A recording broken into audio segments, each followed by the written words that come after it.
여러분 안녕하십니까? 정관용입니다. 위안부 피해 할머니와 독도 새우에 대해서 일본 측이 계속 반발하고 있습니다. 일본의 관방장관이 이 문제와 관련해서 항의의 뜻을 밝혔다는 보도가 있었는데요. 오늘은 고노다로 일본 외무상도 우리 강경화 외교부 장관에게 항의 메시지를 전달했다고 합니다. 일본의 이런 항의 어떻게 봐야 할지 잠시 후 정의당 노회찬 의원의 이야기 들어보겠고요. 어린 여중생을 임신까지 시키게 한 연예기획사 대표, 결국 오늘 대법원에서 무죄 판결을 받았죠. 논란이 많습니다. 어떻게 봐야 할지 탁틴 내일의 이현숙 대표의 설명 들어보고요. 7시 5분 시작되는 2부 정치 토크 준비했습니다. 국정원의 적폐청산 수사 논란 등 뜨거운 정치 이슈들, 더불어민주당 이재정 의원 그리고 자유한국당 박성준 의원과 함께하겠고요. 오늘 있었던 미국과 중국의 정상회담, 북한 핵 문제 등 우리 관심사가 핵심 주제였죠. 중국 동아대학교 우수근 교수의 설명 들어봅니다. 잠깐 광고 듣고 출발하죠. 한미 정상 국빈 만찬에 위안부 피해자 할머니가 초대되고 독도 새우 메뉴가 나온 것, 이거에 대해서 일본이 연일 항의를 하고 있다죠. 이 소식을 듣고 정의당의 노회찬 의원이 SNS에 항의하려면 트럼프와 독도 새우한테 공식적으로 해라, 이런 글을 남겼다네요. 무슨 뜻인지 한번 들어봅니다. 노회찬 의원 안녕하세요. 네, 안녕하십니까. 네, SNS에 정확히 뭐라고 올리신 거예요? 예, 일본 외무상을 포함해서 한국 정부에 항의하고 있다는 기사가 나왔길래. 네. 독도 새우를 올린 걸 항의하는데 그 새우가 독도 새우가 아니라 다른 새우 같으면 항의 안 했을 거 아닙니까? 예, 예. 근데 그 새우가 독도 새우가 된 것은 그 새우가 독도에 있었기 때문이거든요. 독도 근해에. 예, 예. 그러니까 독도 근해에 있었던 새우한테 항의할 일이지. 예. 그걸 잡아서 먹는 우리에게 따질 문제는 아니다라는 거고. 예. 위안부 할머니를 초대한 걸 가지고 문제 삼는데. 예.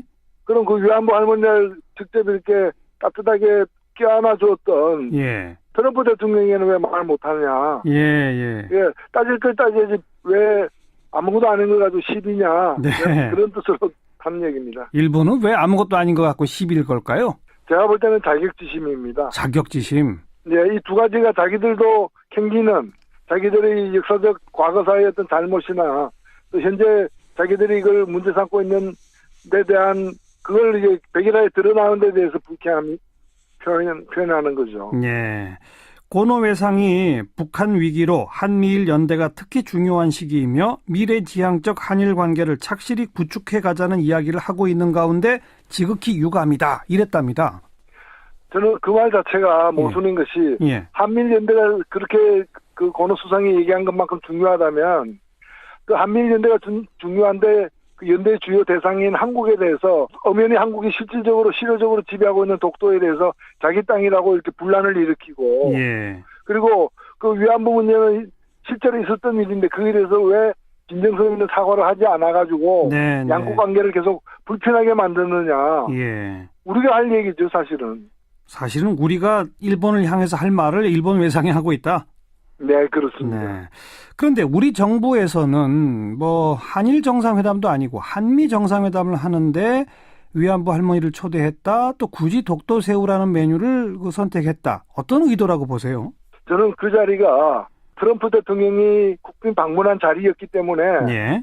위안부 할머니도 나타났고 독도 새우도 올려졌다고 저는 그렇게 해석합니다. 왜냐면은. 네. 트럼프 대통령이 아시아 순방을 하고 있지 않습니까? 네. 지금 그리고 일본, 한국, 중국을 방문하는 과정인데 아시아에서 어떤 일이 벌어지고 있는지를 정확하게 알 필요가 있다. 예. 미국에게 일본은 동맹이고 예. 한국도 미국에게 동맹이지만 한국과 일본 사이는 동맹이 아니라는 거죠. 예. 그리고 더 가까운 나라가 돼야 되는데 미국 트럼프 대통령 입장에서도 한미일이 잘 이렇게 화합하고 단결해야 되는데. 예. 그러기 위해서는 해결해야 될 과제가 엄연히 있다. 예. 근데 대체로 이제 일본의 일방적 얘기를 들어보면은 아무것도 없는데 한국이 저러고 있다. 예. 이런 얘기를 미국한테 많이 전달하기 때문에. 아하. 우리로서는 정확하게 어떤 문제가 있고 그런 문제가 누가 옳은지에 대해서 트럼프 대통령이 정확하게 알 것을 저희들이 요청할 수가 있는 거죠. 그래서 예. 가장 자연스럽게. 예. 그 문제 되고 저는 트럼프 대통령이 모르지 않았다고 생각됩니다. 네. 누군지 모르고 껴안았던 게 아니라 위안부 할머니인 거 알고 껴안았던 것이고요. 당연히 그렇죠. 예, 그래서 저는 뭐 청와대에서 이번에 그 상당히 좀 세련된 방식으로 예. 문제가 어떤 게 있는가를 잘 드러내 줬다 이렇게 생각됩니다. 네, 일부러 한일 간에 있는 문제를 트럼프 대통령한테 가르쳐 주려고 한 배치다 이런 해석이시군요. 그렇습니다. 네. 자, 일본은 이제 계속해서 위안부 문제 최종적이고 불가역적 해결을 확인한 재작년 한일 합의 이걸 지켜라 이런 입장을 계속 밝히고 있는데 지금 이제 문재인 정부는 우리 국민 정서상 받아들일 수 없다. 지금 여기까지만 와 있는 상태란 말이에요. 그러면 재협상 같은 걸 해야 하는 겁니까? 어떻게 해야 하는 겁니까? 그렇죠. 왜냐면은 일본도 억지로 피워서 안 되는 것이 네. 뭐 도장 찍었으니까 이건 유효하다 뭐 이런 식인데요. 네. 그런 식으로 따지면은 1910년이나 1905년에 있었던 그런 이제 강제 그 합병 조치라거나 이런 것들이 하여튼 그 당시에 유효한 낙인이 찍힌 거 아니냐 뭐 이런 그 우기는 거와 마찬가지거든요. 예, 예. 대한민국 국민이 받아들이지 못하고 있으면은 안 받아들이는 거거든요. 예. 그래서 그걸 겸허하게 사실 인정할 필요가 있다. 예. 그리고 독일에서 좀 배워야 되지 않겠습니까? 우리가 늘 하는 얘기지만. 예. 역사적 과거에 대해서 정말 무한대로다가 사과를 해야 된다고 저는 생각합니다. 근데 어쨌든 우리 정부가 그러면 어쨌든 지난 정부가 정부 대 정부로 합의를 맺었던 사안이기 때문에 지금 현 정부가 지난 그 정부 간 합의는 파기됐다. 재협상 요구한다. 이렇게 해야 되는 걸까요? 어떻게 해야 할까요? 이 합의 자체가 그렇게 뭐 외교적으로 격식을 갖춘 합의가 아니에요. 네. 합의문도 지금 안 보여주고 있는 거잖아요. 예. 합의문이 사실 존재하는지도 의문이고 예. 그 정도 양해가 있었던 걸로 발표가 되었는데 그 양해는 당사자들끼리는 양해가 있었을지 몰라도 우리 국민들이 양해할 수 없는 내용이었기 때문에 예. 지금 정부로서는 우리 국민들의 뜻을 대변할 수밖에 없는 거죠. 예. 그러니까 굳이 뭐 합의 파기다, 재협상하자 이렇게 안 해도 된다 이겁니까? 그냥 일본 정부를 향해서 계속 촉구하면 되는 겁니까? 네, 그렇죠. 일단은 그 합의가 효력이 없다는 걸 우리가 이제 얘기하는 거고요. 예. 그 합의가 지금 실현도 안 되고 있지 않습니까? 예. 알겠습니다. 오늘 여기까지 말씀드릴게요. 고맙습니다. 네, 감사합니다. 정의당의 노회찬 의원이었습니다. 자신보다 27살이나 어린 여중생을 임신까지 시켜서 실형을 선고받았던 연예기획사 대표 여러분 기억하시죠? 자, 5번의 재판을 거치면서 이 성폭행이 아니라 사랑이었다 이렇게 주장했었는데 결국 그 주장이 받아들여져서 오늘 최종 대법원 무죄 판결이 내려졌네요. 관련 시민단체들은 법원이 아동 청소년 성폭행 범죄의 특성을 무시한 판결을 내린 거다. 아쉬움을 표하고 있는데요. 여성 아동 청소년 인권보호단체입니다. 탁틴 네일의 이현숙 대표를 연결하죠. 이 대표님 안녕하세요. 네, 안녕하세요. 이게 벌써 오래전 2011년 벌어진 일이죠? 어떤 일이었죠? 예, 2011년도에 연예기획사 대표가 여중생에게 연예인을 시켜주겠다고 접근을 해서 예. 성폭력하고 임신까지 시켰던 사건이었습니다. 예. 당시 2011년대 중학생이던 그 피해자는 지금 성인이 되었습니다. 네. 그래서 1심, 2심에서는 실형을 선고받았는데 대법원에서 무죄 취지로 파기환송돼 갖고서 다시 고등법원 왔다가 대법원이 오늘 이제 끝난 거죠? 네, 맞습니다. 1심, 2심은 몇 년씩 실형을 선고했었죠?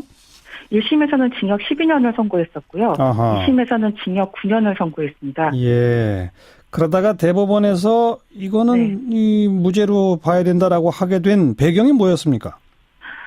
일단은 그 유일한 증거인, 그러니까 피해자가 진술한 그 내용들이 편지를 주고받았었는데 거기에 있는 것들이 자발적으로 쓴 것 같다, 강요해서 쓴 거라고 보기 어렵다 이런 것들 때문에 예. 그 가해자가 주장했던 서로 사랑했다, 뭐 동의했다 이런 것이 받아들여져서 그것 때문에 파기가 되었습니다. 그리고 이제 오늘 네. 대법원에서 무죄 확정된 것도 똑같은 배경인 거죠?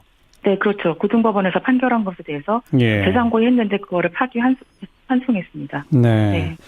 자, 이현숙 대표께서는 법원의 네. 이 판결 어떻게 평가하십니까? 우선은 가장 큰 거는요, 아동 청소년 재산 성범죄의 특성을 법원에서 제대로 이해하지 못한 것이라고 생각을 합니다. 네. 이미 해외에서는 18세 미만 아동을 대상으로 하는 성범죄에는 그루밍 수법이 있다라고 많이 알려져 있고 그에 대한 연구도 많이 진행이 되어 있고요. 그루밍이요? 그루밍이 네네. 뭐죠?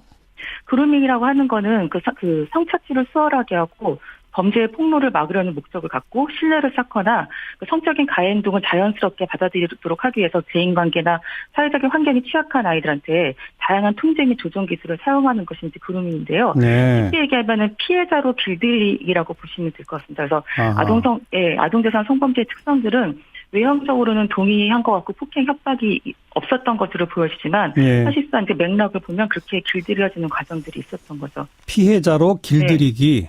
네네. 그러니까 이 사건의 당시 중학생 네. 피해자도 피해자로 네. 길들여졌기 때문에 뭐 네. 그런 그 뭐 사랑한다는 문자, 많이 보고 싶다는 문자 이런 것들을 네. 수시로 보내게 된 게 다 그 결과다 이겁니까? 그렇습니다. 그리고 이 피해자 같은 경우에는 그 처음에 성폭력 피해를 당했을 때 수치심도 많이 느꼈었고 예. 또 그런 거를 부모님한테 하기 어려운 이제 그런 어려움들이 있었고요. 또 두려움도 굉장히 컸었고 예. 그래서 거기에 되게 적극적으로 저항하지 못하는 상태에서 계속 그 과정이 지속되었던 것이 있었고요. 예. 그리고 거기다 임신까지 하게 되니까 더더욱 이제 부모님한테 임신한 사실을 들키는 게 두렵고 하니까 아하. 어쩔 수 없이 이제 가해자 집을 갈 수밖에 없었던 예. 그런 과정들인데 이제 그런 과정들이 있었음에도 불구하고 그걸 단지 자기 발로 가해자 집에 갔다고 해서 동의했다라고 보는 것도 사실 이해가 안 되고요. 네. 그리고 어쨌든 처음 시작은 성폭력이 분명했는데 그런 것도 간과됐다라는 것도 예. 사실 안타깝게 생각합니다. 근데 네. 아무튼 법원은 지금 네. 방금 언급하셨던 것처럼 본인 발로 가해자 집에 찾아가 동거에 동의한 점, 또 네. 다른 사건으로 구속된 그 가해자를 매일 면회를 한 점, 네. 그리고 수백 차례에 걸쳐서 무슨 뭐 메신저나 이런 걸로 사랑한다, 많이 보고 싶다, 함께 살고 싶다, 그리고 호칭은 자기나 남편 이런 것들을 사용한 점, 이런 것들로 네. 봤을 때 이거는 강요나 협박에 의한 것이 아니라 자발성에 의한 것으로 볼 수밖에 없다라고 판단했거든요. 이 점 어떻게 보세요? 그러니까 이런 것들이 이렇게 스톡홀름 증후군이라고 있는데요. 오랫동안 납치당한 그 상태에서 가해자에 대한 연민을 느끼거나 이런 것들이 사실 피해자한테 많이 나타나는 증상이거든요. 예. 특히 이런 경우처럼 굉장히 취약하고 가해자한테 의존할 수밖에 없는 상황이라고 한다면 그 의존성이 높아졌을 가능성이 굉장히 높고 예. 그래서 피해자 같은 경우 일관되게 얘기하는 게 그 가해자의 요구에 의해서 썼다라고 계속 얘기를 하고 있고요. 예. 사실 가해자 같은 경우에도 그런 것을 요구했다라는 사실은 부정하지 않았어요. 단지 화를 내거나 뭐 힘을 가했거나 이렇지 않았다고 얘기했을 뿐이지 네. 그것을 요구했다는 것에 대해서는 부정하지 않았었기 때문에 예. 그래서 단지 그 서신에 쓰여진 내용이나 이런 것을 볼 것이 아니라 그때 당시 피해 아동의 심리 상태라든지 임신한 상태의 취약성이라든지 이런 것들을 종합적으로 판단을 해야 된다고 생각을 합니다. 네. 네. 혹시 아까 언급하셨던 그 피해자로 길들이기라는 그루밍과 관련된 무슨 통계가 있습니까? 저희 탁틴네일 아동 청소년 성폭력 상담소는 주로 이제 성폭력 피해 사건을 청소년들의 그 성폭력 피해 사건을 지원을 하고 있는데요. 예. 2014년부터 올해 6월까지 저희한테 접수된 그 면접장 오랫동안 상담이 지속되던 사례들을 분석을 해봤더니 네. 전체 78건 중에 그루밍에 의한 성폭력이 그 34건으로 43.9%였었고요. 어허. 그리고 또 사실 그 14세에서 16세, 그러니까 중학생 대상이 44.1%로 가장 그러니까 취약했어요. 그리고 그루밍 피해의 특성은 한 번으로 끝나는 것이 아니라 네. 1회 이상 길게는 6년 이상 계속 지속되었던 이런 특성들을 가지고 있었습니다. 거의 절반 가까운 그 상담 사례가 이런 그루밍에 의한 사례였다. 네, 그렇습니다. 조금 구체적으로 몇 가지 예만 들어주시면 어떤 것들이죠? 그러니까 주로 이제 뭐 예를 들어서 학원이나 학교교사가 진로 상담을 해준다라고 하면서 접근을 한다라든지, 네. 아니면 뭐 이렇게 다른 아빠들도 이렇게 한다라고 해서 친아버지가 어떤 성적인 접촉을 한다라든지, 아니면 왕따 때문에 힘들어하는 아이한테 대화 상대가 되면서 친밀함을 형성해준 다음에 그 접근을 한다라든지, 아니면 뭐 악기 같은 걸 가르쳐주겠다, 뭐 부모님 몰래 뭐 용돈을 주겠다, 수법은 굉장히 다양하게 나타나고 있었습니다. 예.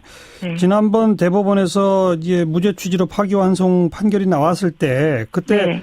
시민들이 이거 안 된다, 실형 살도록 해야 한다, 뭐 10만 명 서명 운동까지 벌어지지 않았었습니까? 예, 그렇습니다. 그럼에도 불구하고 이제 오늘 최종 확정됐는데 이제 어떻게 해야 할까요? 우선은 일단은 그 지난번에 대법원에서 그 결정됐던 사항을 번복하기 좀 어려웠을 것 같다는 생각도 들고요. 네. 그래서 저희 생각에는 이런 부분들이 좀 보완될 수 있으면 다시 재발하지 않으려면 법이나 제도가 좀 더 많이 개선돼야 되지 않을까 이렇게 생각을 하고 있습니다. 어떤 법과 어떤 제도가 어떻게 바뀌어야 합니까? 가장 큰 거는 현재는 의제강간 연령이라고 해서요. 합의하에 성관계 했어도 그 성폭력으로 처벌하는 연령 기준이 우리나라가 되게 낮은 편이거든요. 그러니까 만 13세 미만의 아동들만 보호를 할 수 있고 만 13세가 넘어가면 서로 사랑했다고 주장하게 되면 처벌하기 어려운 그런 법을 가지고 있습니다. 근데 예. 저희가 그 국제사회에서는 그 성적 동의 연령이라고 해서 그 기준을 18세 미만으로 권고하고 있고 예. 저희들이 자료를 조사해봤을 때 평균적으로는 만 16세 이상인 걸로 나타나고 있었고요. 예. 실제로 13세를 기준을 가진 나라가 몇 안 됐었고 일본 같은 경우에 저희랑 똑같이 13세이긴 하지만 거기는 이미 지자체에서 조례로 18세로 하고 있는 그 지자체가 많았었기 때문에 네. 사실상 13세인 나라는 거의 없다라고 볼 수 있을 것 같습니다. 그래서 이 부분에 대한 상향이 이제 시급한 것 같습니다. 네. 혹시 그런 만 16세나 18세로 올리자라고 하는 취지의 법 개정안 같은 건 아직 국회에 나간 바 없습니까? 있었습니다. 그러니까 지난 회기 때도 한번 발의가 됐었는데 결국 통과가 안 돼서 폐기되었고요. 그래요? 예. 이번에도 새롭게 이제 발의돼서 올라가 있긴 하는데 아직 통과되진 않았습니다. 이게 왜 통과가 안 될까요? 일단은 그게 이제 여러 가지 논쟁점들이 있는데요. 그러니까 뭐 미성년자 간에 일어난 건 어떻게 할 것이냐 아니면은 어저께까지는 둘 다 미성년자였는데 한 사람이 빨리 생일에 빨라서 성인이 돼버리면 어떻게 할 것이냐 연령의 차이고 하여튼 여러 가지 쟁점들이 있어서 예. 이게 어떤 것이 가장 적합한 연령이냐 이런 것들이 좀 어려운 측면들이 있는 것 같습니다. 그래서 예. 네. 하지만 국제적 기준으로 봐서는 우리가 너무 낮다 그거로군요. 예, 너무 낮고요. 그래서 예를 들어서 그 플로리다 주인가요? 거기는 24세 이상인 성인이 18세 미만의 아동과 성관계를 하면은 그 폭력으로 처벌한다라든지 네. 나름대로 이렇게 합리적인 기준들을 가지고 있는 곳들이 많이 있거든요. 알겠습니다. 네. 조금 더 좀 집중 논의를 해서 국회에서 네네. 뭔가 법 개정이 좀 빨리 이루어져야 할 필요가 있겠군요. 네, 그렇습니다. 여기까지 말씀 드릴게요. 고맙습니다. 네, 감사합니다. 네, 탁틴 네일의 이현숙 대표였습니다. 윤태권 실장 어서 오십시오. 네, 안녕하세요. 바른정당 탈당한 의원들이 오늘 한국당으로 입당했죠. 예, 아침 한국당 당사에서 이제 홍준표 대표, 정우택 원내대표 등과 함께 재입당파라고 부르는 게 맞겠죠? 네. 손을 맞잡고 만세를 불렀어요. 만세. 예. 9명인데 주호영 의원은 그 바른정당 전당대회 일정까지 책임을 다하겠다. 요즘 약간 궁색하긴 한데 어쨌든 법적 지도부가 있어야 되는 문제가 있잖아요. 지금 원내대표니까. 그러니까요. 예. 뭐 또 만약에 조호영 의원이 빠지면은 바른정당 입장에서도 며칠 동안 누구를 세워야 되니까. 네네. 어찌됐든 그때까지 해주겠다며 미뤘어요. 예. 오늘 저녁에 아마 지금 시작됐는지 모르겠는데 홍문표 사무총장 주최 환영 만찬도 있답니다. 홍 사무총장은 그 대선 직전에 이른바 1차 복당파 13명이 있지 않습니까? 그렇죠. 예. 그중 한 명이죠. 예. 자유한국당 분위기가 지금 어때요? 제가 몇 번 말씀드린 것 같은데 박 전 대통령 출당이나 재입당에 대한 반발이 있겠지만은 그렇게 거세지는 못할 거다. 네. 현실적 동력이 약하다. 예, 그랬는데 예. 현재 그런 분위기예요. 예. 일부 이제 몇몇 의원들만 목소리를 내고 있고 홍준표 대표도 이렇게 말했습니다. 나머지 바른정당 분들에 대해서는 더 이상 설득하기 어렵다. 이제 문을 닫고 내부 화합에 주력하겠다. 예. 자. 화학적 재결합 이게 잘 될까요? 고비가 몇 번 있을 겁니다. 첫 번째로 서청원, 최경환 두 사람 출당 문제가 있지 않습니까? 그렇죠. 의총 의결 사항이죠. 지금 의총을 열지 않고 있거든요. 그 의도적으로 지금 안 열고 있는 예, 거죠. 예. 아마도 탈당파들의 이게 재입당 절차가 마무리되고 조금 이제 며칠 지난 다음에 예. 할 거예요. 예. 그럼 이 사람들은 다 찬성할 거 아니겠습니까? 들어온 그렇죠. 사람들은요. 그렇죠. 서청원 의원 측은 지금 뭐 가까운 당원들이 이런저런 가처분 신청 같은 거 내고 있긴 합니다. 그때가 고비일 것이고 네. 또 하나가 있습니다. 뭐죠? 어느 정당이든지 그런데요. 탈당이나 분당 사태가 벌어지면은 그 지역의 조직책, 당협위원장을 임명합니다. 그렇죠. 그렇죠. 예, 탈당자에 대한 응징이자 그 분위기를 이렇게 다잡기 위한 거죠. 예. 지금 자유한국당도 사실 다 그랬거든요. 이 자리에 다 세웠어요, 사람들. 바른정당으로 간 의원들의 지역구에 당협위원장 조직책을 다 임명했다는 그렇죠. 거죠. 그런데 다시 돌아오면 경합이 되네요. 그렇죠. 아. 그러니까 물론 지명도나 이런 것들은 현직 의원이 높지만은 그 사람들 입장에서는 나는 힘들 때도 당을 지켰다. 네. 근데 내가 밀려나야 되냐. 예. 그리고 이제 또 지방선거 되면 이 공천 문제 있지 않습니까? 그렇죠. 뭐 구의원, 군의원 이런 것들. 여기서 격돌이 있을 겁니다. 네. 김진태 의원은 이런 이야기를 했어요. 당이 망하기를 바라며 뛰쳐나갔다가 안 망하니까 슬며시 기어 들어온다. 하하. 탈당해서 당을 만들 때도 보수 통합하려고 만들었냐. 예. 북풍한들에도 당원들이 피눈물로 당을 지켰는데 침을 뱉고 떠난 자들이 무임승차는 있을 수 없다. 실제로 이런 사람들이 많이 있는 것 같아요. 뭐 박근혜겠냐 아니냐를 떠나가지고. 현실적으로 부딪히는 거군요, 이건. 그렇죠. 그러면 뭐 상당한 진통이 앞으로 이어지겠네요. 그러니까 정리해 보자면은 정치적인 큰 맥락의 갈등은 뭐 크진 않을 겁니다. 음흠. 하지만 이런 조직적인 문제들, 실질적인 문제들이 이제 부딪힐 것이고 네. 이제 또 감정의 앙금 같은 거는 해결되기가 쉽지 않은 문제인 거죠. 그렇죠. 그리고 홍 대표가 오늘 이야기로는 이제 어제 이야기인데 문을 닫겠다 예. 했는데 제가 볼 때는 그거는 1라운드 끝이라는 이야기예요. 1라운드? 예. 그럼 2라운드가 있다? 그렇죠. 지방선거 가까워질수록 자유한국당의 보수 진영 내에 이제 구심력이 커질 겁니다. 예, 예. 지금 바른정당 내에서도 안 나가고 있는 사람들이 지도부한테 통합과 외연 확장을 위해 한 달의 말미를 주겠다. 그런 얘기를 엊그제 하고 그런 있죠. 이야기를 했거든요. 예, 예. 그럼 이제 전당대회 이후 한 달이 아니겠습니까? 전당대회 11월 13일인데. 예. 근데 그 한 달 동안 바른정당 새 지도부를 중심으로 해서 뭐 자유한국당이나 국민의당을 끌어당길 수 있을까? 저는 그건 상당히 회의적이거든요. 회의적이죠. 바른정당은 이제 원내 교섭단체도 아니고 의석도 제일 작은데, 그죠? 그러니까 그러면은 2차 엑소더스가 벌어질 가능성도 있다는 거죠. 엊그제 이 방송에 출연한 이제 황영철 의원 같은 경우에 뭐 탈당파 외에도 5명, 6명 더 그런 이야기 했지 않습니까? 고민하고 있다. 예, 뭐 그런. 그게 이제 바로 그 맥락인 거거든요. 네. 자유한국당 입장에서 이제 문 닫았다라고 하지만은 사람들이 추가로 들어올 때 안 받을 이유가 전혀 없는 거죠. 예, 예. 이건 이게 가치 판단에 떠나가지고 현실이 그렇다는 말씀이니까 한 이게 몇 달 동안은 어수선할 건데 큰 반발이 있기는 어려워 보인다. 네. 뭐 이렇게 정리되겠습니다. 네, 수고하셨습니다. 감사합니다. 윤태권 실장이었습니다. 오늘 하루 화제가 된 뜬 뉴스들부터 정리해봅니다. CBS의 김현지 기자 안녕하세요. 네, 안녕하세요. 네, 첫 소식이요. 예, 산속 펜션에서 몰래 도박을 치던 중년 남녀들이 현장을 급습한 경찰을 피해 달아나다 넘어지면서 응급실에 실려갔습니다. 총 31명의 중년 남녀 도박단은 경기도 남양주의 한 깊은 산속 펜션을 통째로 빌려서 도박판을 벌였는데요. 이들은 속칭 아도사키를 치다 오늘 새벽 무더기로 적발됐습니다. 아도사키가 뭐예요? 네, 이 아도사키 도박은 2장씩 받은 화투 끝수합이 9에 가까울수록 이기는 게임인데요. 네. 수십여 명이 한 번에 돈을 걸 수 있어서 이 판돈이 매우 크다고 합니다.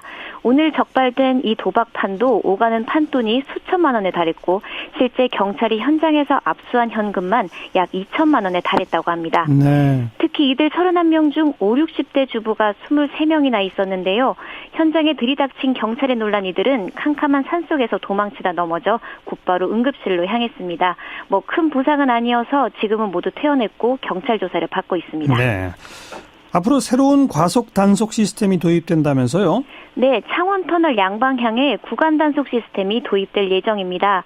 창원터널은 얼마 전 폭발 화재 사고로 8명의 사상자가 발생한 곳인데요. 그렇죠. 예, 창원터널 내리막길 양방향에는 과속 단속 카메라가 설치되어 있는데 이를 피하기 위한 급정거가 당시 사고 원인 중 하나로 지목되면서 창원시와 경찰이 머리를 맞댄 겁니다. 구간 단속 카메라, 이거는 사고를 예방하는 기능이 더 크다 이거죠?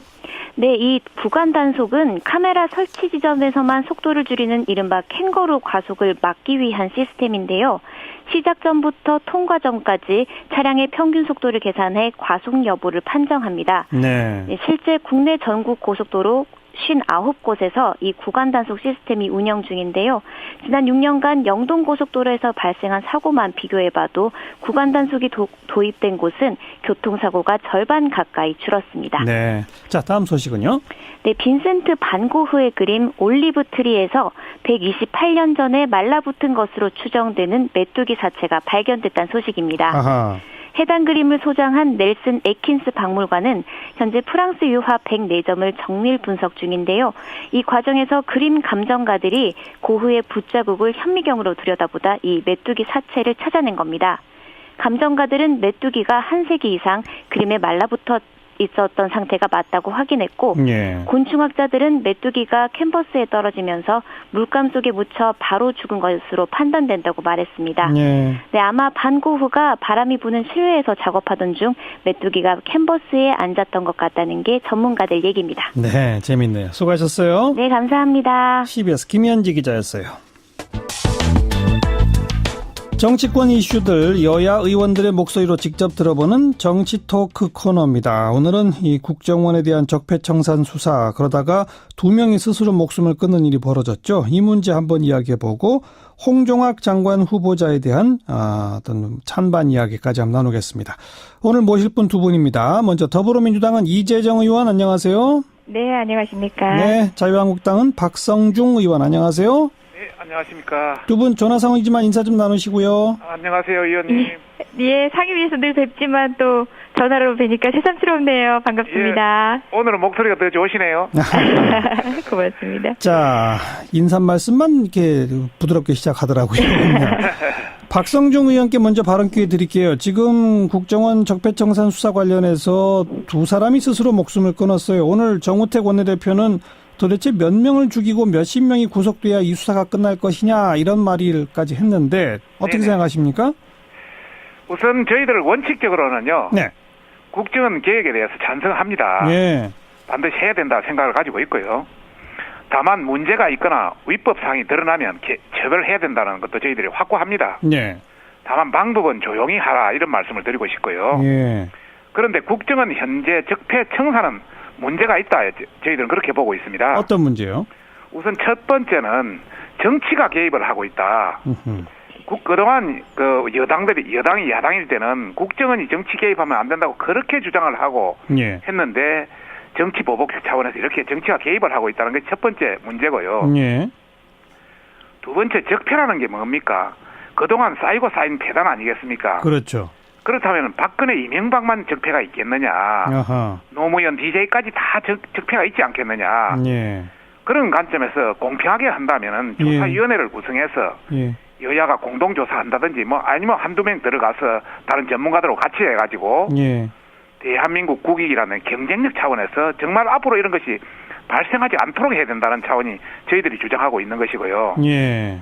참고로 미국의 FBI라든지 또 CIA 또 국가안보국인 DNI 이런 거는 정권 교체가 되더라도 이렇게 조사하거나 막 난리치고 이러지를 않습니다. 예. 그런 관점에서 이제 총괄적으로 이렇게 말씀드리고 싶고요. 알겠습니다. 그 정도 끊고 이재정 의원님 반론 하나만 더 말씀드리고 싶은데요. 예, 그럼 마저 하세요. 예.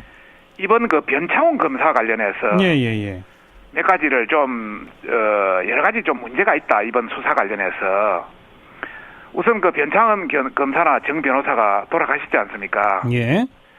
우선 그 수사 자체에서 오전 7시에서 자녀가 보는 앞에서 압수수색을 하고 막 이런 어떤 2013년 4년 전에 국정원의 그 어떤 국정원 댓글 수사 방해로 관련을 해가지고 이렇게 한다는 이 방법 자체도 문제가 있고 과잉 수사였다?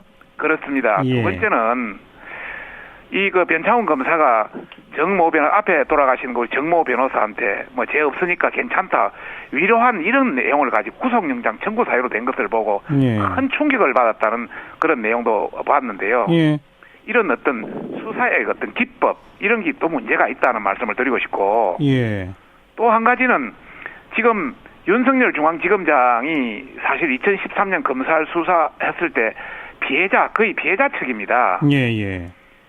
그러다 보니까 지금 현재 수사는 피해자가 가해자를 수사하는 하나의 복수, 보복. 이런 어떤 개념으로 진행되고 있기 때문에 알겠습니다. 수사 예. 절차상 하자가 또 정당성에 문제가 있다. 이런 말씀을 드리고 싶은 겁니다. 자, 이재정 의원 말씀해 보세요. 예, 우선 변 검사의 죽음은 안타까운 일이고 함께 애도합니다. 다만 그 죽음에 공안 검사들 그리고 또 일부 여론 일부가 격앙하는 방식으로 결국 수사를 흔드는 방식으로 접근하는 것에 대해서는 심각한 우려를 금할 수가 없습니다. 예. 특히 검찰에서 그러한 의견들이 나오는 것은요. 심각한 자기 부정행위죠. 10년간 검찰 조사 받던 중에 자살한 사람이 100명이 넘습니다. 당시마다 유족들은 검찰 탓했는데 검찰은 뭐 강할 수 없었다. 또는 어떤 반응도 보이지 않은 게 통상적이었거든요. 지금 박성중 의원님 말씀하신 수사 기법에 대한 문제나 검찰 전반에 대한 문제는 당에 지금 이 검사 수사에서 어떤 일이 있었는지에 대해서는 확인해 볼 일이지만 검찰 전반에 대해서 되짚어보자는 측면에 조금 객관적인 입장을 전제하신다면 저도 이견이 있을 리가 없습니다. 다만 전체적인 어떤 국정원 수사를 오도하는 방식으로 가는 것에 대해서는 염려가 있고요. 무슨 일이 있더라도 검사가 수사 중인 사건의 증거를 조작하고 수사를 방해하는 일이 직접 관여한 일은 어떤 식으로도 변명할 수 없는 겁니다. 그리고 네. 지금 박성중 의원님께서 말씀하신 이제 정치 개입으로 이루어지고 있기 때문에 문제이다라고 하셨는데 정치 보복성이다 이거죠. 예. 정치가 개입되고 있다. 국정원의 1년의 적폐청산 과정에서 정치가 개입되고 있다라고 얘기하셨는데 그것은 이제 모호하게 말씀하셨지만 정치가 개입해서 여론을 호도한다는 거 다시 얘기해서 없는 증거를 조작한다든지 네. 없는 사실을 사실이라고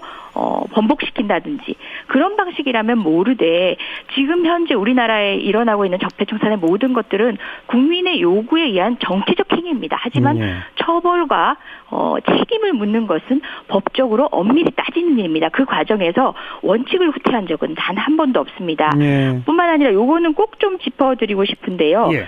윤석열 검사를 얘기를 하시면서 피해자가 가해자의 사적 보복을 한다고 말씀하셨는데 복수성 수사다. 그렇죠. 예. 사적 보복. 그러니까 그것은 윤 검사로서는 굉장히 치욕스러운 일입니다. 그분이 배제당한 것은 공적 영역에서 배제당했습니다. 사적 영역에서 일반 범죄에 의해서 본인이 피해를 입은 게 아닙니다. 공적 복원으로 본인이 해야 할 일을 그 사명감에 맞춰 계속 연이할 수 있도록 만든 것입니다. 예. 그것을 일반적이고 형식적인 논리로 누구 편 나누어서 각각의 입장이 있지 않겠냐는 시각으로 바라보는 것은 예. 지금 국정원에 의해서 개입된 이 사건 전반에 대해서 제대로 바라보지 못하는 입장이라고 네. 생각하고요. 예. 무엇보다 박근혜 이명박 정권만 있겠느냐 적폐가 그러니까요. 이렇게 말씀을 하셨는데 예. 그럼 공동조사위원회를 만들자 이렇게 얘기하셨는데요. 예. 박근혜 이명박 정권이 문재인 정권으로 바뀌었기 때문에 적폐청산위원회가 가동을 하게 된 게 아닙니다.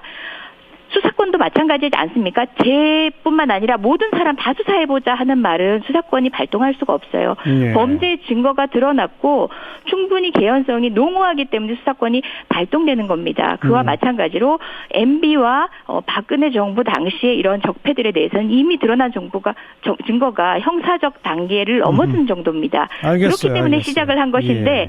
그야말로 교통법규 위반한 분이 나만 위반했겠느냐. CCTV 다 까서 우리 동네 사람 다 보자 하는 얘기하고 똑같은 방식으로 해야 공평하다는 것은 저는 받아들일 수가 없네요. 그 이재정 의원께 한 번 더 발언 기회를 드리면서 방금 MB 정부를 말씀하셨기 때문에 그 김관진 전 장관이 이명박 대통령 지시로 댓글 지시를 했다 이렇게 밝히면서 이명박 전 대통령도 수사 대상이 되느냐 하는 게 논란인데 이재정 의원부터 먼저 말해보세요. 그 대목에 대해서. 예.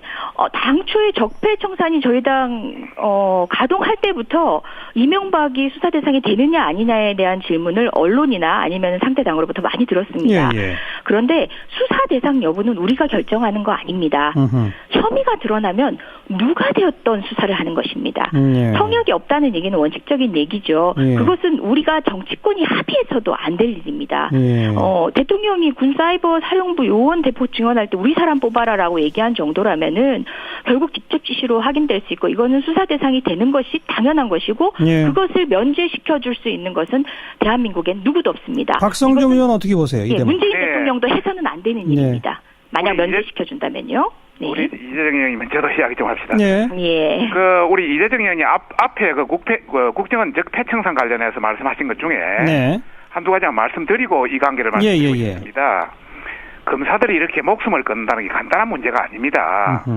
그런 관점에서 지금까지 앞에 정권에서 했을 때 검사가 이렇게 목숨 끊은 적이 있습니까? 그런 관점을 말씀드리고 싶고요. 네.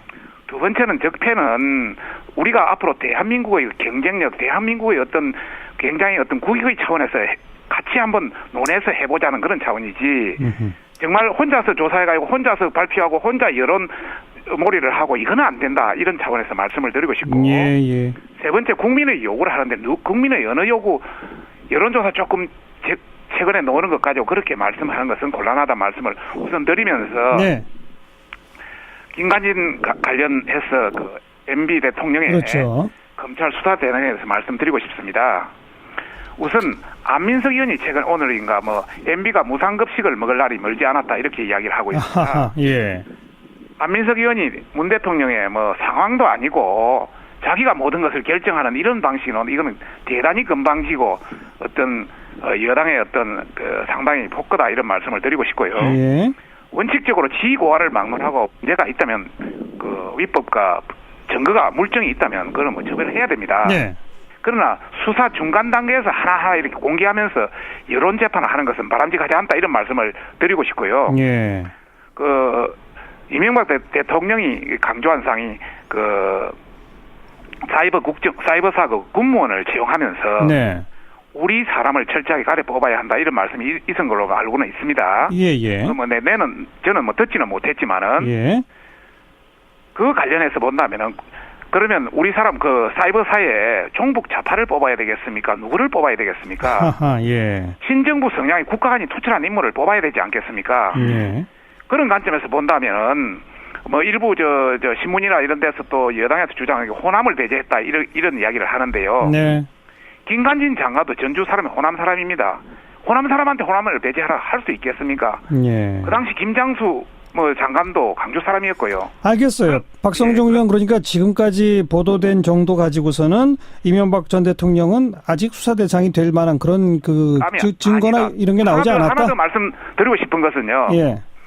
사이버사의 주요 현황이라든지 이런 사항을 청와대에 보고했다 해서 그것이 대통령의 직접 수사 대상에 연결된다. 이거는 곤란하다. 예. 최근에 언론을 보면은 여당이 한 건 두 건 흘리면서 이명박 수사 초읽기라든지 소환 예상이라든지 이런 다양한 언론의 표현들이 나오고 있는데요. 그건 이제 여론 재판이다. 이것만으로는 절대 그런 사항이 못 된다. 알겠습니다. 좀 더 구체적으로. 잠깐만요. 저도 말씀을 좀 잠깐만요. 드려야 될 것 같은데요. 아니요. 예.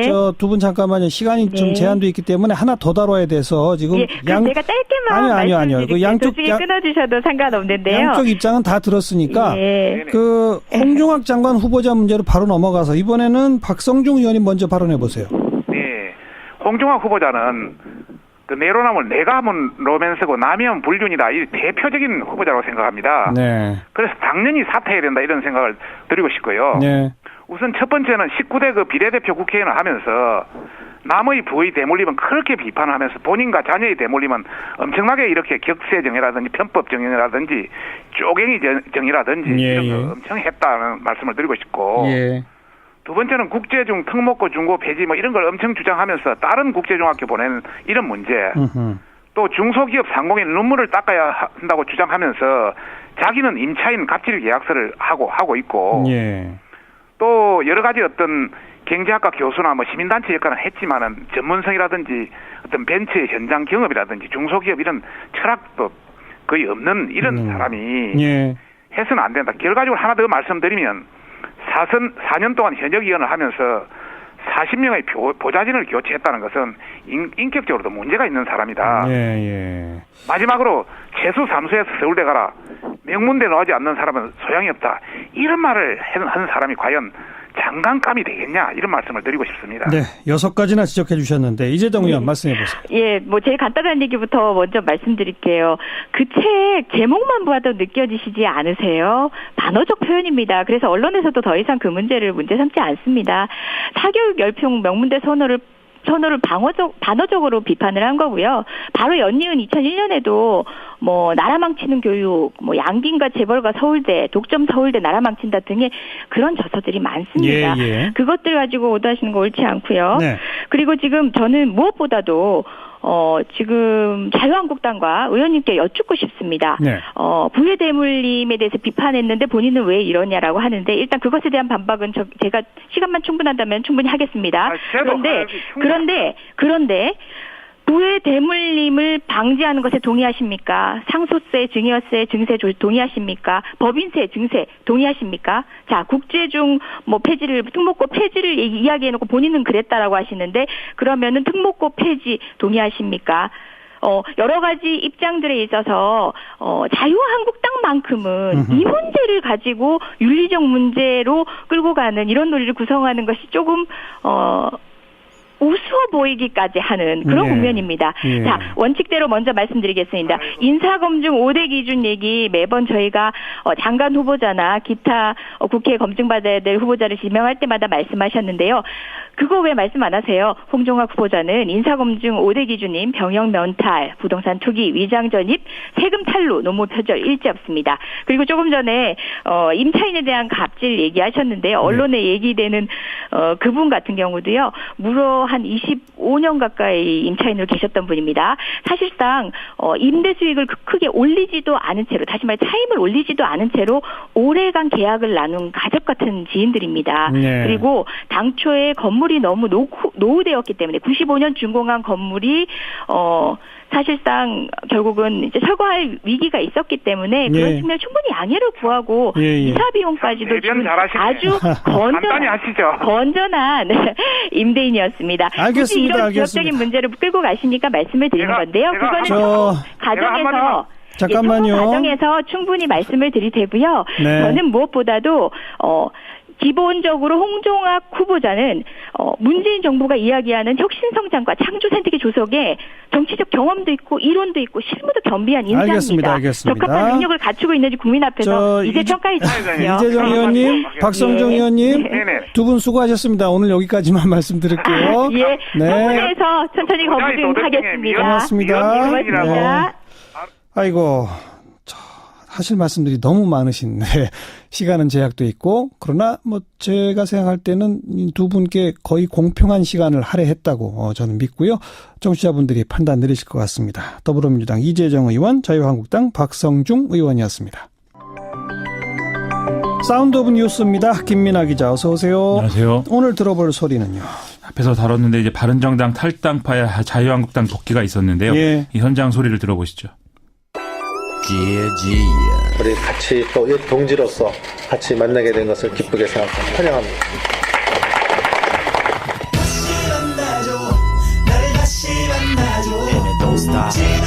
아직 정치적 앙금이 서로 남아있긴 하지만은 이제 그 앙금은 해소하고 성냥갑처럼 건드리면 무너질 순간에 있었던 이 당을 살려내기 위해서 전념한 한 사람으로서 그 세월의 무상함도 많이 느끼고 있습니다만은 정치도 무상함을 제가 한 번 더 느끼는 순간이기도 합니다. 나라를 걱정하는 많은 국민들께서 보수는 무조건 하나로 뭉쳐서 문재인 좌파 정권의 폭주를 막아달라는 새로운 여자를 만나고 싶었어.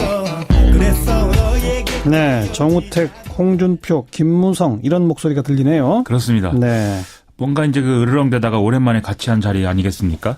뭔가 이제 입장을 같이 하는 공통 화제가 있어야 되겠었는지 이제 문재인 좌파 정부의 독선과 독주를 막아야 한다. 이렇게 입을 모아서 주장하는 그런 모양새였습니다. 예. 특히 김무성 의원은 앞으로 사회 각계각층의 보수우파 국민들과 보수 시민단체와 함께 보수 대통합을 이뤄서 좌파 폭주에 대항하겠다 이렇게도 얘기를 했는데요. 이것은 이제 자유한국당 혁신위원장을 맡고 있는 류석춘 교수가 일전에 3단계 보수 통합론 얘기한 거하고 일맥상통하는 그런 발언입니다. 네. 1단계가 바른정당 이탈파와의 소통합, 2단계가 보수 시민단체와의 중통합, 3단계가 보수 전체의 대통합 이렇게 얘기를 했었죠. 보수 시민단체라 그러면 어디를 지칭하는 걸까요? 이게 현실적으로 뭐 아스팔트 우파 이런 이제 단체를 연상할 수밖에 없는데요. 그렇게 보면 김무성 의원 발언은 합리적 보수 뭐 이런 거 하다가 온 사람들 치고는 좀 어울리지 않는다 이런 얘기가 나올 법도 하죠. 근데 사실 돌이켜 보면은 박근혜 정권에서 김무성 의원은 민주화 운동 경력 이런 걸 내세우면서도 좀 우파 의제 이런 것들을 부각시키는 행보를 한 바가 있거든요. 예. 그렇게 보면 뭐 원래 자리로 다시 돌아왔다 이런 얘기도 가능할 것 같고요. 그런 노선에서 보면은 단기적으로는 좀 홍준표 대표하고 코드를 맞출 수 있는 이런 접점이 생기는 것도 같습니다. 네. 다음 달에 원내대표 선거를 해야 되는데 이게 전선이 어떻게 형성되는지 주목을 해봐야 될 것 같습니다. 김무성 의원은 포스트 홍준표 체제에서 당권을 노린다 이런 해석이 많이 있지 않습니까? 그렇습니다. 이 당권 도전설 이런 것도 나오고 심지어 뭐 하반기 국회의장까지 노린다 이런 얘기까지 뭐 바른정당 언저리에서는 나왔었는데요. 이 국회의장까지는 좀 현실적이지는 않은 것 같고요. 아무튼 오늘 이런 이제 당권 도전설과 관련한 상징적 장면도 있었습니다. 어떤 거요? 홍준표 대표가 오늘 이런 좀 전례가 없는 이런 복당 행사였는데 15분 정도 늦게 왔거든요. 네. 근데 와서는 왜 자리를 바꿔놨냐 내 자리가 저기다 이렇게 항의를 하더라는 거죠. 그래요? 그런데 바로 그 자리에 앉아있던 게 김무성 의원이더라는 겁니다. 하하, 예. 그게 내 자리라고 이렇게 얘기를 한 건데 예. 좀 앞으로 협력과 견제의 긴장관계 이걸 좀 예고하는 장면처럼 느껴졌다고 합니다. 네. 자, 다음 뉴스는요. 오랜만에 국정농단 관련 재판 관련 이 소식을 전하겠는데요. 첫 대법원 판결이 나왔습니다. 안종범 전 청와대 정책조정수석에게 뇌물을 건넨 혐의로 기소된 박채윤 씨에게 징역 1년의 실형이 확정됐다는 거죠. 이 박채윤 씨는 뭐 아시다시피 김영재 의원, 김영재 원장 배우자죠. 네. 법원은 박채윤 씨가 안종범 전 수석 부부에게 4,900만 원 상당의 금품과 미용 시술을 제공을 했고 또 김진수 전 청와대 보건복지비서관에게는 1천만 원 상당의 금품을 제공한 사실을 인정했습니다. 네. 그래서 박근혜 전 대통령 대통령의 부당한 지시 그리고 안정범 전 수석의 지원으로 이 박지원 씨가 보통의 사업가로는 받을 수 없는 특혜를 받았다. 이렇게 판단했다는 거죠. 최순실 씨의 조카인 장시호 씨 구형 소식도 있죠? 삼성을 압박해서 한국동계스포츠영재센터에 16억여 원을 후원하도록 한 혐의로 기소가 됐는데 오늘 이제 결심 공판이 있었습니다. 예. 검찰은 장시호 씨가 국정농단에 관여한 사실이 분명한데 다른 피고인들과는 달리 수사에 좀 협조적이었던 부분을 감안해서 징역 1년 6개월을 구형한다 이렇게 밝히고 있거든요. 네. 차은택 씨에게는 5년 구형했고 정호성 전 비서관에게는 2년 6개월 구형했기 때문에 뭐 같은 기준으로 보면 상당히 낮은 형량 구형한 걸로 봐야 되겠죠. 장시호 씨는 법정에서 아들까지 이런 이제 그 범죄자의 어떤 자식이다 이런 낙인이 찍힌 것 같아서 괴롭다면서 눈물을 흘리기도 했는데요. 뭐 이런 좀 반성하는 듯한 모습을 보여서 이게 판결에 어떻게 반영될지 관심이 좀 집중되는 분위기입니다. 아울러서 검찰은 오늘 김종 전 문체부 2차관에게도 징역 3년 6개월을 구형했다고 합니다. 최순실 씨 재판은 지금 어떻게 돼가고 있어요? 오늘 직권남용 등 혐의 관련 재판이 진행이 됐는데요. 계속 문제가 되었던 이 문제의 태블릿 PC 공개가 됐습니다. 예. 최순실 씨 측이 검찰에 제출한 포렌식 결과를 신뢰할 수 없다 이렇게 주장을 해서 법정에서 추가 검증을 하기로 했기 때문인데요. 단 전원을 켜면 저장돼 있는 자료에 자동으로 영향을 미칠 수 있다라는 검찰 주장에 따라서 이 재판부가 외관만 살피도록 하는 그런 검증이 진행이 됐습니다. 네. 이 최순실 씨는 이 자리에서 이 태블릿 PC를 오늘 처음 봤다라면서 고영태 씨와 JTBC의 기획에 일부 검사들이 가담을 해서 이 국정농단을 꾸며낸 거다. 이런 취지의 주장을 하기도 했습니다. 전부 다 꾸며냈다? 그렇죠. 다음 뉴스는요? 인도네시아의 국빈 방문 이틀째를 맡고 있는 문재인 대통령이 오늘 한국 인도네시아 비즈니스 포럼 기조연설에서 신남방 정책을 대내외에 공식 천명했습니다. 이 신남방 정책은 지난번 러시아 극동개발 관련 행사에서 표명했던 신북방 정책하고 좀 짝을 이루는 것이라고 하는데요. 한반도의 신경제 지도를 완성하는 개념이다. 이런 보도 나오고 있습니다. 네. 어떤 의미가 있을까요, 그게? 이게 이제 그 동아시아 지역의 이데올로기적 대립구도 이걸 벗어난 어떤 새로운 시장을 창출하자 이런 의미라고 하는데요. 미국과 중국이라는 강대국 중심의 무역 구조를 좀 바꿔야겠다 이런 취지라는 거죠. 미국의 경우에는 트럼프 행정부로 대표되는 보호무역주의 강화 움직임이 지금 뚜렷한 상황이고 중국도 사드 보복 뭐 이런 것에서 보듯이 국제정치적 환경이 시장 불안을 초래할 수 있는 구조에서 자유롭지 않은 것으로 지금 보이고 있죠. 예. 그런데 아세안 지역은 좀 신흥시장으로 평가되고 있고 또 세계 경제 회복에 견인차 역할을 하고 있다. 이런 이제 평가도 받고 있기 때문에 이 지역을 기반으로 시장 다변화를 해서 좀 양대의 어떤 강대국들 나아가서는 4강 뭐 이런 강대국들로부터의 충격을 좀 견딜 수 있는 예. 구조를 마련하자 이런 얘기라고 합니다. 아세안이 그 인구도 굉장히 많고 참 중요한 시장입니다. 그렇습니다. 또 정치적으로도 아주 중요하죠, 아세안이. 그렇죠. 예를 들면 북핵 문제인데요. 아세안에 가입해 있는 이 동남아 10개국 모두가 이제 북한과 수교를 하고 있으면서도 한반도 비핵화 원칙에 동의하는 이런 스탠스를 갖고 있다는 거죠. 예. 때문에 신남방 정책이 일종의 외교적 레버리지가 될 수 있는 그런 가능성이 있다. 이런 기대도 하고 있는 상황이고 꼭 북핵 문제가 아니더라도 일본과 중국 역시 아세안은 물론 인도까지 좀 영향력을 넓혀가는 그런 전략을 지금 갖고 있거든요. 예. 그래서 우리도 대응을 하지 않을 수가 없는 그런 상황이라는 거죠.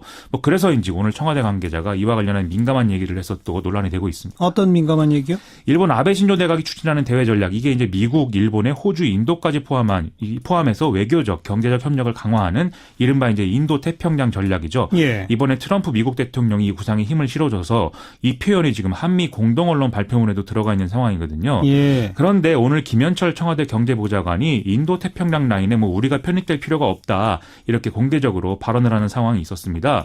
또 언론 보도를 보면은 청와대 다른 관계자도 인도 태평양 전략은 결국 중국에 대한 고립 작전인데 우리 문재인 정권 입장은 한미일 3국 군사동맹이 불가하다는 것이다.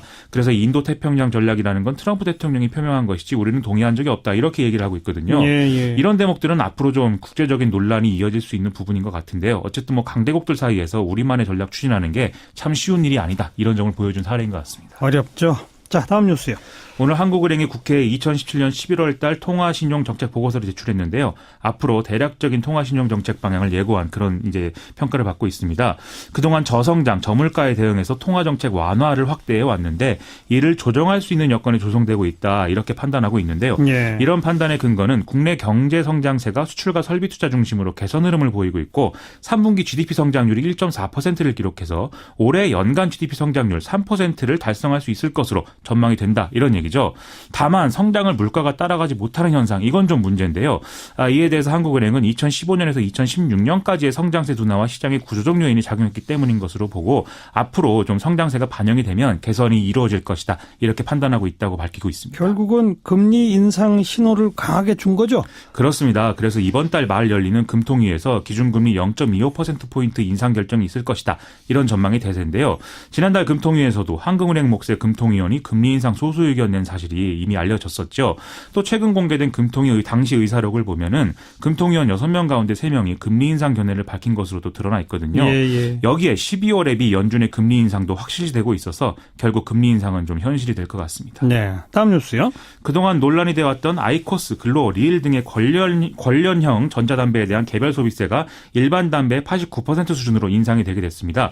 이런 내용의 법 개정안이 국회 본회의에 오늘 통과를 했기 때문인데요. 네. 이 법 개정안은 아이코스에 적용하면 한 갑당 가격 현재 4,300원에서 4,700원 선으로 인상될 여지가 있다고 하고요. 아하. 여기에 이 지방세인 담배 소비세와 여기에 연동되는 지방교육세, 국민건강 증진 부담금 인상 법안까지도 지금 통과가 된다면 그리고 또 이 세금들 역시 일반 담배의 89% 수준으로 인상이 된다면 아이코스 한 갑당 가격은 5,000원을 넘을 수도 있다. 이런 보도가 나오고 있습니다. 일반 담배보다 비싸지는 거네요. 그렇죠. 물론 세금 인상분이 가격에 어떻게 반영되는 거냐 이건 제조사가 하기 나름이라 정확한 가격으로 볼 수는 없겠습니다. 네, 수고하셨습니다. 고맙습니다. 김민아 기자였습니다.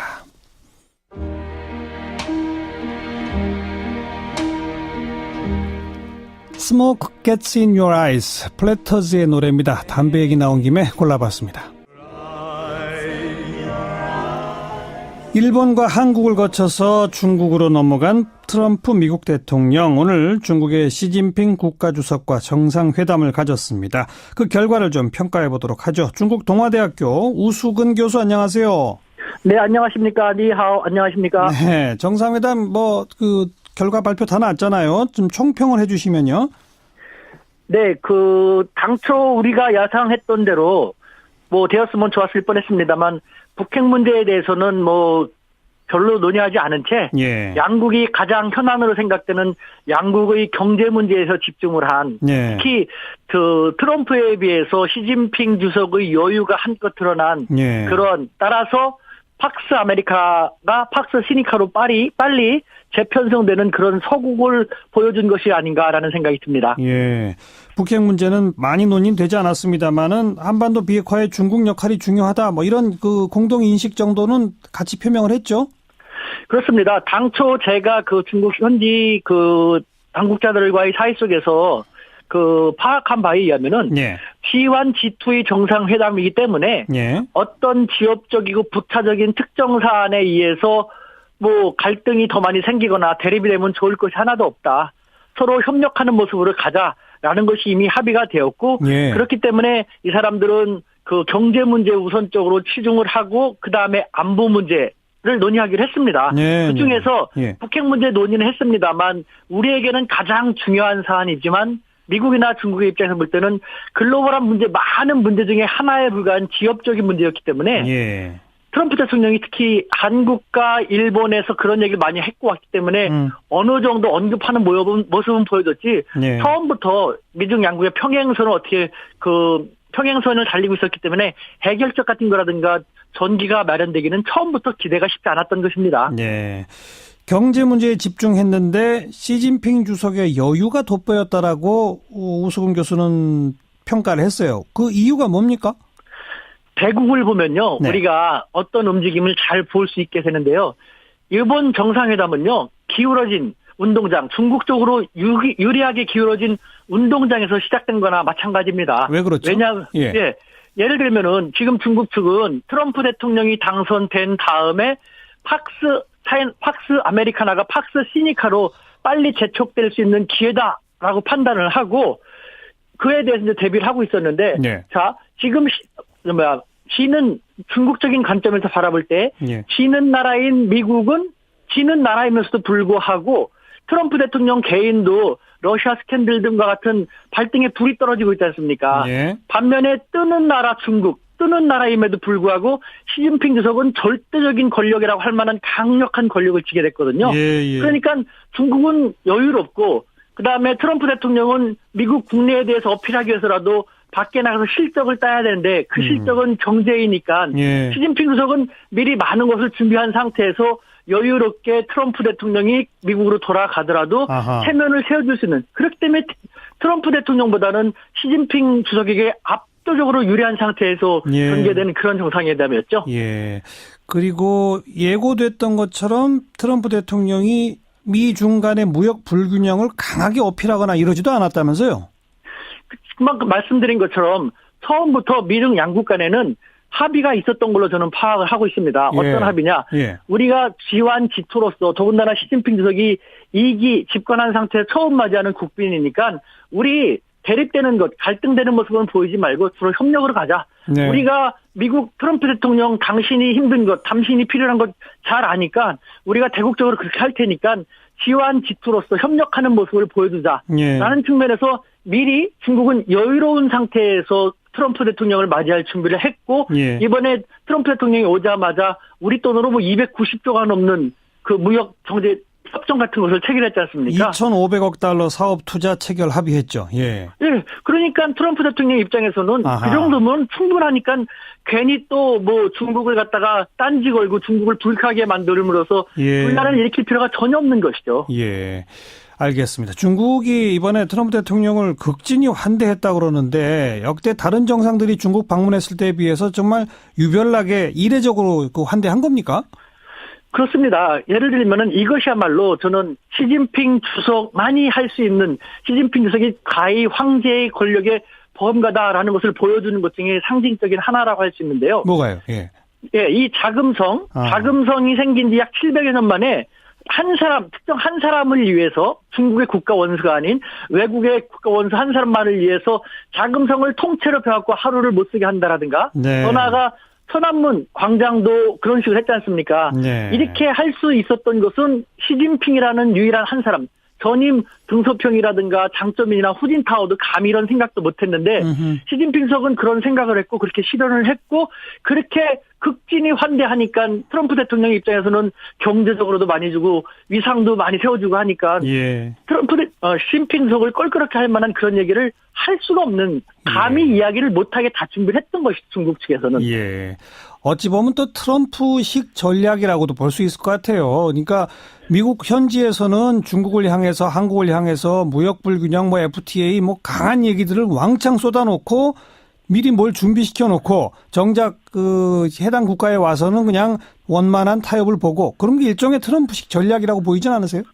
맞습니다. 그러니까 그야말로 미중은 이번에 윈윈이었던 것이죠. 아하. 그렇기 때문에 이와 같은 중국 국내외 상황과 미국의 국내외 상황을 잘 보면은 우리가 정말 많이 기다렸던, 요번에 우린 또 미중 양국 정상회담을 통해서 북핵 문제의 모멘텀, 전기가 마련될 것을 많이 기대했지 않습니까? 예. 저는 늘 왜 그런 일은 있을 수도 없는데 말도 안 되는 너무 나이브한 생각을 하느냐라고 얘기했는데 예. 보십시오. 아까도 말씀드렸지만 두 정상은 양국의 경제 문제가 가장 중요한 것이었고 예. 그다음에 양국 간의 안보 문제였어요. 예. 그 안보 문제에는 북한 문제도 들어가지만 예. 북한 문제 외에 다른 것도 많고 북한 문제는 방법상 서로 평행선을 걷기 때문에 깊이 있게 거론하면 거론할수록 두 정상의 사이가 안 좋게 될 우려가 큰 것이죠. 네. 그래서 처음부터 북한 문제는 특히 트럼프 대통령이 한국과 일본을 의식해서 어느 정도 거론하는 정도로 나가고 예. 깊이 있게 들어가지 않고 그렇기 때문에 처음부터 북한 문제는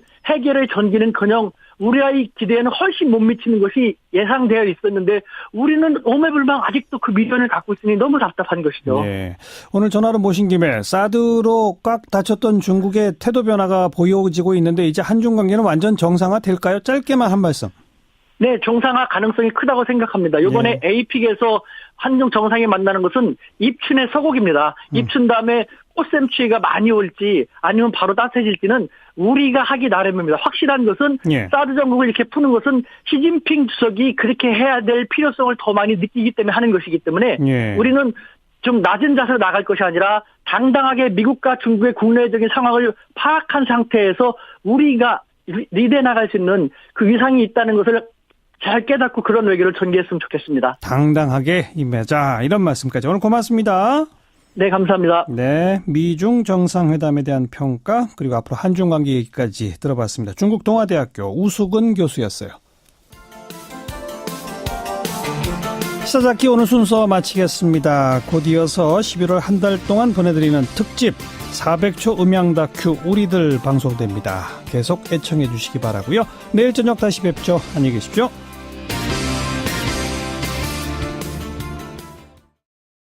단체들은 법원이 아동 청소년 성폭행 범죄의 특성을 무시한 판결을 내린 거다. 아쉬움을 표하고 있는데요. 여성 아동 청소년 인권보호단체입니다. 탁틴 네일의 이현숙 대표를 연결하죠. 이 대표님 안녕하세요. 네, 안녕하세요. 이게 벌써 오래전 2011년 벌어진 일이죠? 어떤 일이었죠? 예, 2011년도에 연예기획사 대표가 여중생에게 연예인을 시켜주겠다고 접근을 해서 성폭력하고 임신까지 시켰던 사건이었습니다. 당시 2011년도에 중학생이던 그 피해자는 지금 성인이 되었습니다. 네. 그래서 1심, 2심에서는 실형을 선고받았는데 대법원에서 무죄 취지로 파기환송돼 갖고서 다시 고등법원 왔다가 대법원이 오늘 이제 끝난 거죠? 네, 맞습니다. 1심, 2심은 몇 년씩 실형을 선고했었죠? 1심에서는 징역 12년을 선고했었고요. 2심에서는 징역 9년을 선고했습니다. 예. 그러다가 대법원에서 이거는 이 무죄로 봐야 된다라고 하게 된 배경이 뭐였습니까? 일단은 그 유일한 증거인, 그러니까 피해자가 진술한 내용들이 편지를 주고받았었는데 거기에 있는 것들이 자발적으로 쓴 것 같다, 강요해서 쓴 거라고 보기 어렵다, 이런 것들 때문에 그 가해자가 주장했던 서로 사랑했다, 뭐 동의했다 이런 것이 받아들여져서 그것 때문에 파기가 되었습니다. 그리고 이제 오늘 대법원에서 무죄 확정된 것도 똑같은 배경인 거죠? 네, 그렇죠. 고등법원에서 판결한 것에 대해서 재상고를 했는데 그거를 파기 환송했습니다. 네. 자. 이현숙 대표께서는 법원의 이 판결 어떻게 평가하십니까? 우선은 가장 큰 거는요, 아동 청소년 자산 성범죄의 특성을 법원에서 제대로 이해하지 못한 것이라고 생각을 합니다. 이미 해외에서는 18세 미만 아동을 대상으로 하는 성범죄에는 그루밍 시소법이 있다라고 많이 알려져 있고 그에 대한 연구도 많이 진행이 되어 있고요. 그루밍이요? 그루밍이 뭐죠?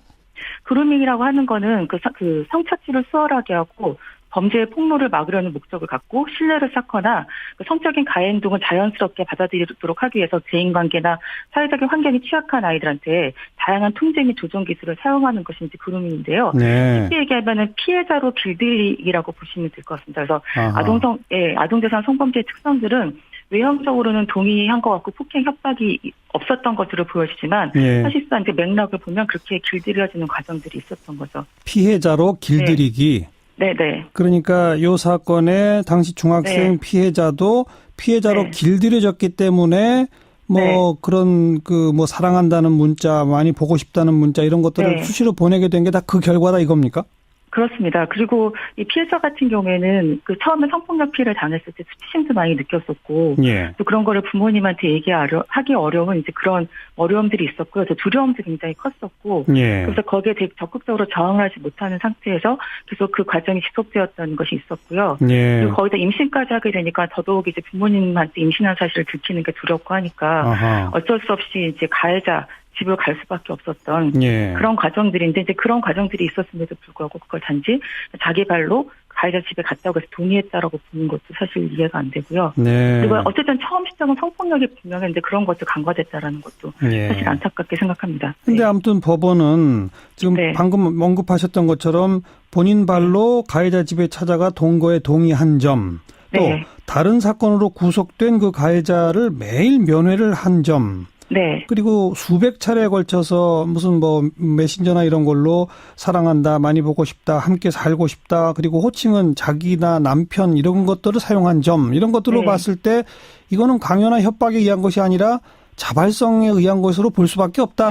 위안부 할머니도 나타났고 독도새우도 올려졌다고 저는 그렇게 해석합니다. 왜냐면은 그 트럼프 대통령이 아시아 순방을 하고 있지 않습니까? 지금 그리고 일본, 한국, 중국을 방문하는 과정인데 아시아에서 어떤 일이 벌어지고 있는지를 정확하게 알 필요가 있다. 미국에게 일본은 동맹이고 한국도 미국에게 동맹이지만 한국과 일본 사이는 동맹이 아니라는 거죠. 그리고 더 가까운 나라가 돼야 되는데 미국 트럼프 대통령 입장에서도 한미일이 잘 이렇게 화합하고 단결해야 되는데 그러기 위해서는 해결해야 될 과제가 엄연히 있다. 근데 대체로 이제 일본의 일방적 얘기를 들어보면은 아무것도 없는데 한국이 저러고 있다. 이런 얘기를 미국한테 많이 전달하기 때문에 우리로서는 정확하게 어떤 문제가 있고 그런 문제가 누가 옳은지에 대해서 트럼프 대통령이 정확하게 알 것을 저희들이 요청할 수가 있는 거죠. 그래서 예. 가장 자연스럽게 예. 그 문제에 대고 저는 트럼프 대통령이 모르지 않았다고 생각됩니다. 네, 네. 누군지 모르고 껴안았던 게 아니라 위안부 할머니인 거 알고 껴안았던 것이고요. 당연히 그렇죠. 예, 그래서 저는 뭐 청와대에서 이번에 그 상당히 좀 세련된 방식으로 예. 문제가 어떤 게 있는가를 잘 드러내 줬다 이렇게 생각됩니다. 네, 일부러 한일 간에 있는 문제를 트럼프 대통령한테 가르쳐 주려고 한 배치다 이런 해석이시군요. 네, 그렇습니다. 네. 자, 일본은 이제 계속해서 위안부 문제 최종적이고 불가역적 해결을 확인한 재작년 한일 합의 이걸 지켜라 이런 입장을 계속 밝히고 있는데 지금 이제 문재인 정부는 우리 국민 정서상 받아들일 수 없다. 지금 여기까지만 와 있는 상태란 말이에요. 그러면 재협상 같은 걸 해야 하는 겁니까? 어떻게 해야 하는 겁니까? 그렇죠. 왜냐면은 일본도 억지로 피워서 안 되는 것이 네. 뭐 도장 찍었으니까 이거는 유효하다 뭐 이런 식인데요. 네. 그런 식으로 따지면은 1910년이나 1905년에 있었던 그런 이제 강제 그 합병 조치라거나 이런 것들이 하여튼 그 당시에 유효한 낙인이 찍힌 거 아니냐 뭐 이런 그 우기는 거와 마찬가지거든요. 예, 예. 대한민국 국민이 받아들이지 못하고 있으면 그건 안 받아들이는 거거든요. 예. 그래서 그걸 겸허하게 사실 인정할 필요가 있다. 예. 그리고 독일에서 좀 배워야 되지 않겠습니까? 우리가 늘 하는 얘기죠. 예, 예. 역사적 과거에 대해서 정말 무한대로다가 사과를 해야 된다고 저는 생각합니다. 근데 어쨌든 우리 정부가 그러면 어쨌든 지난 정부가 정부 대 정부로 합의를 맺었던 사안이기 때문에 지금 현 정부가 지난 그 정부 간 합의는 파기됐다. 재협상 요구한다. 이렇게 해야 되는 걸까요? 어떻게 해야 할까요? 이 합의 자체가 그렇게 뭐 외교적으로 격식을 갖춘 합의가 아니에요. 네. 합의문도 지금 안 보여주고 있는 거잖아요. 예, 예. 합의문이 사실 존재하는지도 의문이고 예. 그 정도 양해가 있은 걸로 발표가 되었는데 그 양해는 당사자들끼리는 양해였을지 몰라도 우리 국민들이 양해할 수 없는 내용이었기 때문에 네. 지금 정부로서는 우리 국민들의 뜻을 대변할 수밖에 없는 거죠. 예, 예. 그러니까 굳이 뭐 합의 파기다, 재협상 하자 이렇게 안 해도 된다 이겁니까? 그냥 일본 정부를 향해서 계속 촉구하면 되는 겁니까? 네, 그렇죠. 일단은 그 합의가 효력이 없다는 걸 우리가 이제 얘기하는 거고요. 예. 그 합의가 지금 실현도 안 되고 있지 않습니까? 예, 예, 예. 알겠습니다. 오늘 여기까지 말씀드릴게요. 고맙습니다. 네, 감사합니다. 정의당의 노회찬 의원이었습니다. 자신보다 27살이나 어린 여중생을 임신까지 시켜서 실형을 선고받았던 연예기획사 대표 여러분 기억하시죠? 자, 5번의 재판을 거치면서 이 성폭행이 아니라 사랑이었다 이렇게 주장했었는데 결국 그 주장이 받아들여져서 오늘 최종 대법원 무죄 판결이 내려졌네요. 관련 시민단 어떻게 할 것이냐 아니면은 어저께까지는 둘 다 미성년자였는데 한 사람이 빨리 생일이 빨라서 성인이 돼버리면 어떻게 할 것이냐 연령의 차이고 하여튼 여러 가지 쟁점들이 있어서 예. 이게 어떤 것이 가장 적합한 연령이냐 이런 것들이 좀 어려운 측면들이 있는 것 같습니다. 그래서 예. 네. 하지만 국제적 기준으로 네. 봐서는 우리가 너무 낮다 그거로군요. 예, 너무 낮고요. 그래서 예를 들어서 뭐 그 플로리다 주인가 거기는 24세 이상인 성인이 뭐 18세 미만의 아동과 뭐 성관계를 하면은 그 폭력으로 처벌한다라든지 네, 나름대로 이렇게 합리적인 기준들을 가지고 있는 곳들이 많이 있거든요. 알겠습니다. 네. 조금 더 좀 집중 논의를 해서 국회에서 네네. 뭔가 법 개정이 좀 빨리 이루어져야 할 필요가 있겠군요. 네, 그렇습니다. 여기까지 말씀드릴게요. 고맙습니다. 네, 감사합니다. 네, 탁틴 네일의 이현숙 대표였습니다. 윤태권 실장 어서 오십시오. 네, 안녕하세요. 바른정당 탈당한 의원들이 오늘 한국당으로 입당했죠. 예, 아침 한국당 당사에서 이제 홍준표 대표, 정우택 원내대표 등과 함께 재입당파라고 부르는 게 맞겠죠? 네. 손을 맞잡고 만세를 불렀어요. 만세. 예. 9명인데 주호영 의원은 그 바른정당 전당대회 일정까지 책임을 다하겠다. 요즘 약간 공색하긴 한데 어쨌든 법적 지도부가 있어야 되는 문제가 있잖아요. 지금 원내대표니까. 그러니까요. 예. 뭐 또 만약에 주호영 의원이 빠지면은 바른정당 입장에서도 며칠 동안 누구를 세워야 되니까. 네네. 어찌됐든 그때까지 해주겠다며 미뤘어요. 예. 오늘 저녁에 아마 지금 시작됐는지 모르겠는데 홍문표 사무총장 주최 환영 만찬도 있답니다. 홍 사무총장은 그 대선 직전에 이른바 1차 복당파 13명이 있지 않습니까? 그렇죠. 예. 그중 한 명이죠. 예. 자유한국당 분위기가 지금 어때요? 제가 몇 번 말씀드린 것 같은데 박 전 대통령 출당이나 재입당에 대한 반발이 있겠지만은 그렇게 거세지는 못할 거다. 네. 현실적 동력이 약하다. 예, 그랬는데 예. 현재 그런 분위기예요. 예. 일부 이제 몇몇 의원들만 목소리를 내고 있고 홍준표 대표도 이렇게 말했습니다. 나머지 바른정당 분들에 대해서는 더 이상 설득하기 어렵다. 이제 문을 닫고 내부 화합에 주력하겠다. 예. 자, 화학적 재결합 이게 잘 될까요? 고비가 몇 번 있을 겁니다. 첫 번째로 서청원, 최경환 두 사람 출당 문제가 있지 않습니까? 그렇죠. 의총 의결 사항이죠. 지금 의총을 열지 않고 있거든요. 그 의도적으로 지금 안 열고 있는 거죠. 예. 아마도 탈당파들의 이게 재입당 절차가 마무리되고 조금 이제 며칠 지난 다음에 할 거예요. 예. 그럼 이 사람들은 다 찬성할 거 아니겠습니까? 들어온 그렇죠. 사람들은요. 그렇죠. 서청원 의원 측은 지금 뭐 가까운 당원들이 이런저런 가처분 신청 같은 거 내고 있긴 합니다. 그때가 고비일 것이고. 네. 또 하나가 있습니다. 뭐죠? 어느 정당이든지 그런데요. 탈당이나 분당 사태가 벌어지면은 그 지역의 조직책, 당협위원장을 임명합니다. 그렇죠. 그렇죠. 예, 탈당자에 대한 응징이자 그 분위기를 이렇게 다잡기 위한 거죠. 예. 지금 자유한국당도 사실 다 그랬거든요. 이 자리에 다 세웠어요, 사람들. 바른정당으로 간 의원들의 지역구에 당협위원장 조직책을 다 임명했다는 그렇죠. 거죠. 그런데 다시 돌아오면 경합이 되네요. 그렇죠. 그러니까 물론 지명도나 이런 것들은 현직 의원이 높지만은 그 사람들 입장에서는 나는 힘들 때도 당을 지켰다. 네. 근데 내가 밀려나야 되냐. 예. 그리고 이제 또 지방선거 되면 이 공천 문제 있지 않습니까? 그렇죠. 뭐 구의원, 군의원 이런 것들. 여기서 격돌이 있을 겁니다. 네. 김진태 의원은 이런 이야기를 했어요. 당이 망하기를 바라며 뛰쳐나갔다가 안 망하니까 슬며시 기어 들어온다. 하하. 탈당해서 당을 만들 때도 보수 통합하려고 만들었냐. 예. 북풍한설에도 당원들이 피눈물로 당을 지켰는데 침을 뱉고 떠난 자들이 무임승차는 있을 수 없다. 실제로 이런 사람들이 많이 있는 것 같아요. 뭐 박근혜겠냐 아니냐를 떠나가지고. 여러분 안녕하십니까? 정관용입니다. 위안부 피해 할머니와 독도 새우에 대해서 일본 측이 계속 반발하고 있습니다. 일본의 관방장관이 이 문제와 관련해서 항의의 뜻을 밝혔다는 보도가 있었는데요. 오늘은 고노다로 일본 외무상도 우리 강경화 외교부 장관에게 항의 메시지를 전달했다고 합니다. 일본의 이런 항의 어떻게 봐야 할지 잠시 후 정의당 노회찬 의원의 이야기 들어보겠고요.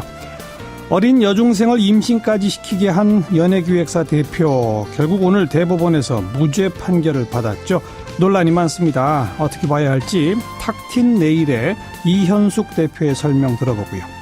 7시 5분 시작되는 2부 정치 토크 준비했습니다. 국정원의 적폐청산 수사 논란 등 뜨거운 정치 이슈들 더불어민주당 이재정 의원 그리고 자유한국당 박성준 의원과 함께 하겠고요.